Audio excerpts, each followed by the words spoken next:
understand you hurt your neck. We're going to have to go ahead and temporarily remove your collar for the checkup.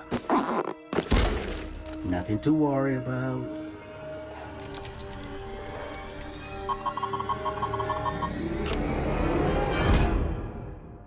I don't think everyone really understands what goes into telling these stories. Sometimes the movie you start out with is not the movie you wind up with, and it's an incredible adventure that story takes you on during the making of one of these films.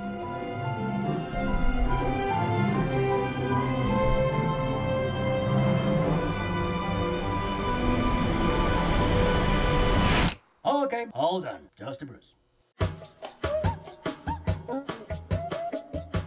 When a director initially comes up with an idea, they pitch 3 ideas to John Lasseter. He says, don't put all your eggs in one basket. And so we came in with 6 ideas. The thing that a lot of these films that we were pitching had in common was that they all featured animals running around in clothing. John really responded to the animal idea. Disney hadn't done a animals and clothes movie in a long, long time. There's a lot of things that excited me about Zootopia when I came on. One thing was that for the first time, we were going to take those great 2D designs that are so classic Disney, and we were going to do it in CG. I grew up on Robin Hood, and John grew up on Wind in the Willows. The Wind in the Willows, it's the Mr. Toad film, and that was kind of a social satire. These animals in clothing stories feel like modern-day fables, and it allows us to kind of talk about what human beings are like with their animal counterparts. Byron started with that. He wanted to tell a story of the bias that human beings can use towards one another and tell it through an analogy or a metaphor with animals.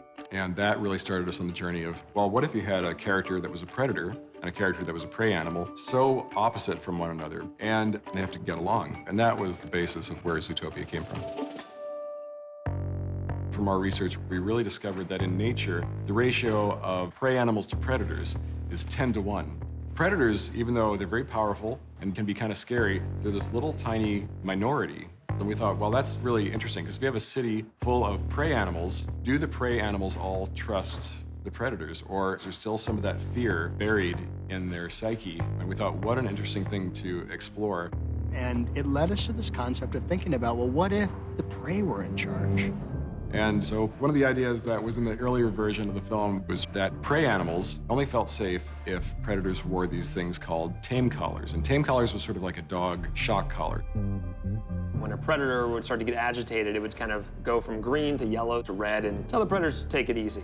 And that tame collar wasn't truly necessary, but it made the prey animals feel better. It really helped in creating great sympathy for the predator characters. We also had a very poignant moment where this adult polar bear was giving his 5-year-old son his first tame collar. And it was a very emotional scene. The day he becomes a big bear. The little polar bear was very excited to get this collar because it meant that he was grown up, but his father was so upset that he was never going to be free again. That scene was one of the tent poles that we were hanging that whole version of the film on. I still watch that scene and I tear up when I see it. At that time, Nick was the main character of the story. They make all the rules. That's the real ripoff. There's a cynical character, and you really get to see his plight in the world. As we're putting the film together, we screen it internally a lot. To directors and writers and story artists who look at each other's films and really give critical notes and thought. The film, during these screenings that we have about every 4 months, wasn't making the progress that we'd like to see. Listen to me. That is not what happens when you take your collar off. But we kept getting notes talking about the fact that ultimately the collars really felt negative in a way that you didn't like the world. Zootopia was this kind of oppressive police state. If the world is already this broken, what am I rooting for? After about 5 or 6 screenings, we realized that one of the issues that we had is that as we introduced the film through Nick's eyes, since he was cynical, the audience became cynical about the city itself, and that was a big problem. There was nothing for the audience to discover. It was pretty blatant that this guy was miserable, so it just came out the gates negative. When you're in that situation, you need all the firepower you can get. Phil Johnston jumped on to help out. We spent about a year trying to work together to assess what's going on. I didn't get involved until pretty late in the game. It sort of needed a fresh set of eyes. We all kind of agreed, let's try a version without those collars.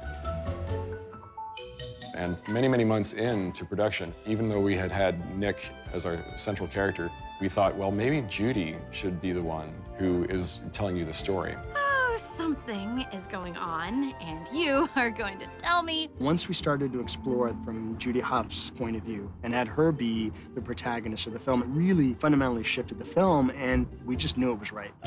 It would be brutally challenging of getting it to where we wanted it, but it seemed like the pieces all started to kind of fall into line.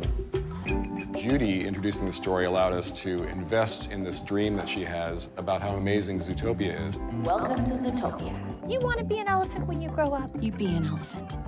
The audience needed to root for Zootopia from the beginning and see Zootopia through Judy's eyes. It provides a whole nother level of entertainment and humor.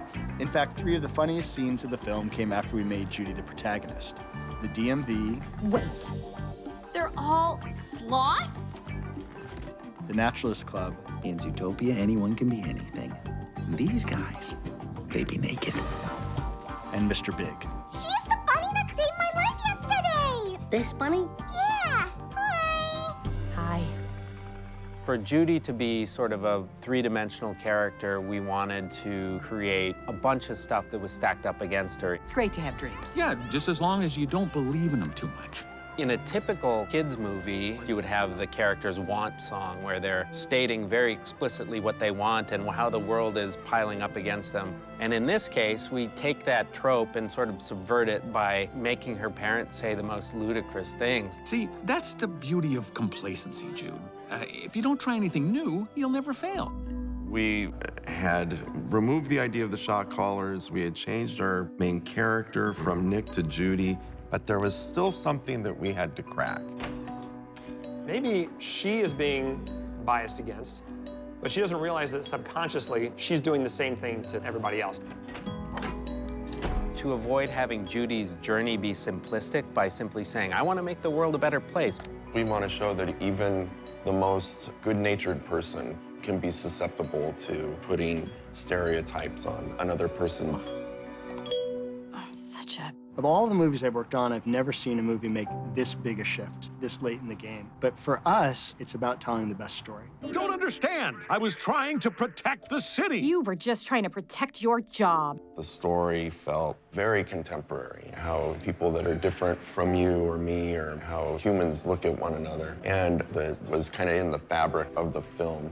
We have to find a way to cooperate with one another and really learn about one another and realize that in the end, all of us want the same thing. All of us want to be happy. All of us want to be respected. All of us want safety for our children, our families, the ones we love, because we're all in this together, and underneath the skin, we're all the same. One of the great things about directing a film at Disney is you get to be a part of every single step of the process, from the very beginning, where there's nothing, where there's just this little flash of an idea, to the very end, where you have this amazing film. It is 600 people who have dedicated 4 years of their life of bringing this to the screen, and it's their passion and it's their want to make everything look the best it can be that every day just blows me away. There's something about what Disney does that's unlike anything else.